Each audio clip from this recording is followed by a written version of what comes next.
واحدة من أروع مباريات النصر اللي كانت امبارح، مباراة النصر والشباب. مباراة جميلة جدا، كان فيها متعة كبيرة، وكان ممكن تخلص بأهداف أكتر من كده.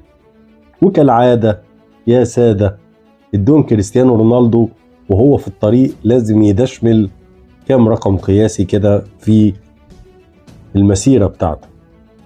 امبارح كانت الهدف بيحرز الهدف رقم 50 للموسم ده مع النصر، وبينافس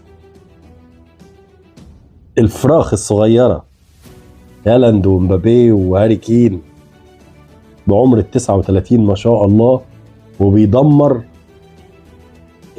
اللي هم لسه بيطلعوا. يعني مش هقول لك بينافس اللي في جيله، لا ده بينافس اللي لسه بيطلعوا، الفراخ الصغيرة. يلا بينا نشوف كده فيديو صغير كده. سعيد جدا